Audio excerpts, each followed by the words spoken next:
ویسے صاحب joint action committee نے جو حرکتیں کی ہیں اس پہ what do you have to say about that؟ دیکھیے رانا صاحب، سچی بات تو یہ ہے کہ قطر بھی میں اس مزاج کا نہ ہوں، نہ میری کبھی خواہش رہی ہے. ہمیشہ ہر چیز کا بات چیت کے ذریعے، افہام و تفہیم کے ذریعے، ڈائلاگ کے ذریعے حل نکالنے کی کوشش کرتا رہا ہوں. افسوس اس بات کا ہے کہ ایک ایسا آئینی معاملہ جو کہ سیٹس کے متعلق تھا اور جس کو آئینی طور پر تو تبدیل کیا جا سکتا تھا، لیکن انتظامی کسی جنبش قلم سے تبدیل نہیں کیا جا سکتا تھا. اس کے لیے ایک براڈر کنسنسس کی ضرورت تھی، اور اس ایک بات پہ بات پھوٹی اور آج نوبت یہاں تک آئی جو کہ قطر نہیں آنی چاہیے تھی. حالانکہ جس وقت مذاکرات ہوئے تو انہیں بہرحال یہ بات کی گئی کہ آپ اگر اس چیز پر بضد ہیں کہ سیٹوں کو، اس کے پروسیس کو تبدیل کیا جائے، تو پاکستان پیپلز پارٹی کا بھی سیٹس کے حوالے سے ایک موقف ہے کہ انہیں متناسب نمائندگی کے تحت اسمبلی میں ان کو نمائندگی دی جائے. تو اس کو ہم آگے لے کر ایک کنسنسس ڈیولپ کرتے ہیں اور اس معاملے کا حل کرتے ہیں. لیکن ان کی طرف سے جس طرح ایک ڈیڈ لائن تھی اور اس ڈیڈ لائن میں مزید ایک ہفتے کی بھی انہوں نے گنجائش نہیں ہمیں دی،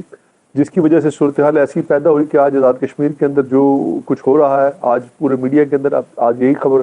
ہمیں نظر آ رہی ہے. تو سیاست میں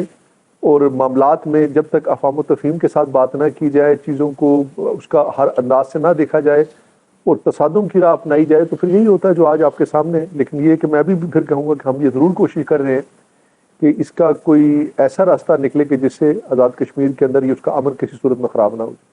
What are the intentions؟ کوئی اس کے انٹینشنز آپ کو obvious تو نظر آتی ہوں گی. ٹھیک ہے، آپ کی انٹینشن دیکھی جائے تو وہ تو بڑی پازیٹیو ہے کہ جناب ان کو آپ بات چیت کے ذریعے سارے مسائل حل کرنا چاہتے ہیں، but at the very same time وہاں پہ آپ ان کی جناب ساری باتیں مان بھی جائیں تقریباً،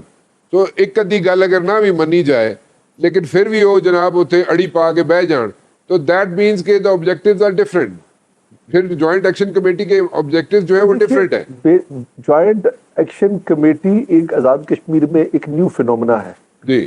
جو آغاز میں ان معاملات سے شروع ہوا جو کہ لوگوں کے ساتھ کئی حقیقی معنوں میں جڑے ہوئے تھے. لیکن اس کے بعد اس میں مختلف طرح کے لوگ اپنے اپنے ان کے ٹارگٹ سے وہ شامل ہوتے رہے. ہمارا چونکہ ڈائسپورا کشمیری وہ زیادہ تر اوورسیز میں رہتے ہیں، ان کی کشمیر کے ساتھ محبت بھی ہے، وابستگی بھی ہے. کہیں نہ کہیں وہ اس وابستگی کی بنیاد پر ان کے ساتھ کھڑے ہو گئے، اور کہیں نہ کہیں ان کی انٹینشن جیسی بھی تھی لیکن ایک ایسے ٹریک پہ چلی گئی جس سے ریاست کے تشخص کو نقصان پہنچ رہا ہے. اور اس وقت آپ یہ دیکھ لیں کہ ایک ایسا معاملہ جس کا یقیناً میں آپ سے پہلے کہہ چکوں کہ پیپلز پارٹی خود اس موقع پر رہی ہے کہ ہم مہاجرین نشستوں کو متناسب نمائندگی، پروپورشنل نمائندگی اسمبلی میں دینا چاہتے ہیں، لیکن اس کے لیے سیاسی کنسنسس چاہیے تھا. لیکن ایکشن کمیٹی کا یہ ایک ان کا ہمیشہ سے ایک چیز رہی کہ جو بھی ایسا ایشو جس میں وہ یہ دیکھتے ہیں کہ لوگوں کو کنیکٹ کیا جا سکتا ہے اور ریاست کے ساتھ ایک مکالمے کے بعد ایک ایسا ایپیسوڈ بنایا جائے جس سے ایک بار ریاست پوری سرنڈر کرے، ان کے آگے اپنے آپ کو بالکل لیٹ جائے اور اس کے بعد وہ جیتے اور کامیابی حاصل کریں. دیکھیے ہم نے تو پیپلز پارٹی کا تو مزاج آپ جانتے ہیں، پیپلز پارٹی نے کبھی بھی زور زبردستی کی بنیاد پر بات نہیں کی. میں ابھی جب آل پارٹیز ہم نے کانفرنس رکھی اس کے بعد میں ان کے گھر بھی گیا، ان کو گھر جا کے میں نے بارہا یہ بات کی کہ آپ آج بھی اگر ہمارے ساتھ بیٹھیں گے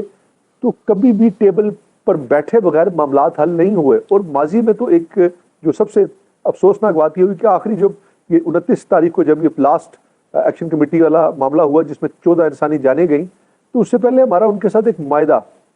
لکھا جا چکا تھا. اور لکھتے لکھتے کسی ایک شک جو کہ بڑی معمولی سی شک تھی، اور وہ شک صرف یہ تھی کہ جو تاجر تھے ان تاجروں کے بجلی کے کمرشل ریٹس پہ کمی کا معاملہ تھا جس کا عام آدمی سے کوئی تعلق نہیں تھا. لیکن اس شک پہ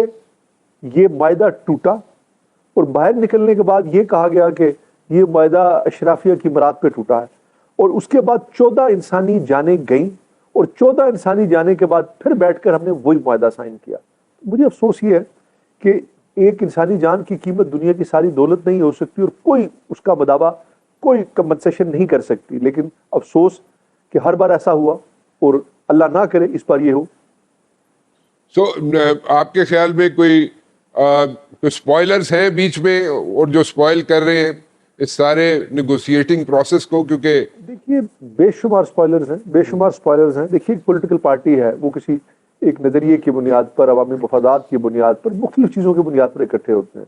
اب مسئلہ یہ کہ جوائنٹ ایکشن کمیٹی کے اندر ضروری نہیں، اچھے لوگ بھی ہیں، ہمارے اپنے لوگ ہیں، لیکن بے شمار ایسے لوگ شامل ہیں جن کے اپنے اپنے ایجنڈے ہیں، اپنے اپنے معاملات ہیں۔ کسی کا کوئی چھوٹا ایشو ہے، اس نے ٹارگٹ کرنا ہے، وہ ایکشن کمیٹی میں جم کرے گا آ کے اپنے معاملات کو حل کرنے کے لیے۔ ہم نے ٹیکس کلیکشن کی بات کی تو جن لوگوں نے ٹیکس نہیں دیا وہ ان کے پیچھے جا کے کھڑے ہو گئے۔ یعنی کہ ہر وہ طبقہ جس کو یہ لگتا ہے کہ اگر میں نے کسی بھی ایسے نظام کا حصہ نہیں بننا، حکومت کے خلاف آنا ہے، نظام کو ڈیریل کرنا ہے اور اپنا کوئی اس کا معاملہ ہے، تو وہ ایکشن کمیٹی کا یہ پلیٹ فارم اڈاپٹ کر کے ریاست کو سرنڈر کرانے کے لیے اس روڈ کے اوپر آ کر کھڑا ہو جاتا ہے۔ اور یہ چیلنجز آپ یقین کیجئے اس پورے ریاست میں ہم حکومت کریں یا کوئی بھی حکومت کرے، یہاں پر اب نظام کو چلانا اتنا مشکل ہو چکا تھا، چونکہ ایکشن کمیٹی کا پلیٹ فارم ایک ایسا پلیٹ فارم ہے کہ جس پہ ریاست کے اندر ہر شخص جس کو کوئی بھی ایسا آؤٹ آف دا وے راستہ چاہیے، وہ اس راستے کو اڈاپٹ کر کے اپنے مسائل اور معاملات کے لیے آ کے گورنمنٹ کو آ کے وہ اسے ٹکر دے لیتا تھا، جو کہ نہیں ہونا چاہیے تھا۔ ہمیں بڑا افسوس ہے، چونکہ دیکھیے آزاد کشمیر میں ایک ہمیشہ سے خوبصورتی رہی، آج تو بڑی تنقید کی جاتی ہے کہ یہاں کا جو پولیٹیکل سسٹم ہے یہ پاکستان سے میں سمجھتا ہوں کہ زیادہ میچور ہے۔ یہاں پر روایات ہمیشہ سے قائم رہی، یہاں پر اس طرح کی پولرائزیشن نہیں تھی، یہاں پر کلچر بڑا اچھا ہمیشہ سے رہا ہے، یہاں پہ کوئی بڑی کیا کہتے ہیں فیوڈل یہاں پر نہیں ہے، یہاں پر اس طرح کا کوئی کلچر نہیں ہے کہ جس طرح کا شاید پاکستان کے کچھ صوبوں میں ہم نے دیکھا بھی ہے۔ تو یہاں ایک مڈل کلاس قسم کا طبقہ ہے، ایک لوگوں کے ساتھ قبائلی بنیاد پر ایک دوسرے کے ساتھ تعلق بھی ہے، حیاداری بھی ہے، اخلاقی قدریں بھی تھی۔ یہ کچھ ہم نے نہیں دیکھا تھا، لیکن آج پوزیشن یہ ہے کہ آپ اگر سوشل میڈیا اٹھا کر دیکھیں، آپ کو لوگوں کے منہ کالے نظر آئیں گے، گالیاں نظر آئیں گی، ان کی ماں بہنوں کے حوالے سے بات چیت نظر آئے گی، ہر انٹرویو کے بعد لوگوں کی تذلیل کی جا رہی ہے، لوگوں کو مار کر گھسیٹنے کی بات کی جا رہی ہے۔ مطلب آپ یہ ریاست آزاد کشمیر نہیں ہے جو میں سمجھتا ہوں کہ میں نے آج سے پہلے دیکھی تھی، اور اس میں یقیناً اس سارے ماحول کے اندر یہ جو ایک نیو فینومینا ہے اس نے بڑا کردار ادا کیا۔ اور میں اپنے لوگوں سے یہ بات کہنا چاہوں گا، میرے سے اختلاف ہو سکتا ہے، سیاستدانوں سے اختلاف ہو سکتا ہے، ایک نظام ہے، اگر الیکٹورل آپ نے کوئی تبدیلی کرنی ہے تو اس نظام کے اندر ہر شخص کو یہ اجازت ہے کہ وہ آئے، الیکشن لڑے، عوامی مقبولیت کی بنیاد پر ووٹ لے، اسمبلی کا حصہ بنے اور جو چاہے وہ کر دے۔ لیکن کیا یہ ممکن ہے کہ آپ بار بار نظام کو تھریڈ کر کے یہ کہیں کہ یہ نہ ہوا تو ہم نظام کو گرا دیں گے، ہٹا دیں گے، لٹا دیں گے، جو کہ بار بار ہو رہا ہے۔ اور یقین جانیے کہ میں اتنا کہنا چاہتا ہوں کہ آج شاید یہ کہا جاتا ہے، میں خود آزاد کشمیر کا پرائم منسٹر ہوں، اور میں نے یقین کیجئے کہ آج تک یہ کوشش نہیں کی کہ میرے سے کسی کو نقصان پہنچے۔ اگر میرے ساتھ مذاکرات کامیاب نہیں ہو سکتے تو پھر دنیا کی کسی طاقت کے ساتھ مذاکرات نہیں ہو سکتے، کیونکہ میں نے ہمیشہ یہ کوشش کی کہ ہم حکومت کی طرف سے گیونگ اینڈ پر رہیں، یہاں تک کہ میں نے یہ جو پرسوں ان کے خلاف کوئی گرفتاریاں ہوئیں، اس سے پہلے اسمبلی سیشن کے بعد میں نے ان کو یہ کہا کہ آپ مجھے یہ بتائیے کہاں پر آنا ہے، میں خود آپ کے پاس آؤں گا، ہم ہر ممکن سیاسی راستہ نکال دیں گے جس کی بنیاد پر یہ معاملہ حل ہو جائے۔ لیکن ان کی طرف سے یہ بیان آ گیا، ان کے کور ممبر جو سینئر ممبر ہے، کہ تمام مسائل بھی حل کر دیں، سیٹس کو بھی ختم کر دیں، لیکن ہم یہ لانگ مارچ کر کے رہیں گے۔ اس کا مطلب یہ ہے کہ انہیں اس سے فرق نہیں پڑتا کہ معاملات حل ہوں، انہیں اس سے فرق پڑتا ہے کہ ایک بار ریاست سے جنگ لڑیں، ریاست کو سرنڈر کرائیں، نظام کو گرائیں، اور پھر وہ اپنے مطالبات جو بھی حل کرنے ہیں وہ حل کریں، اور اس کے بعد نئے مطالبات لے کر آ جائیں۔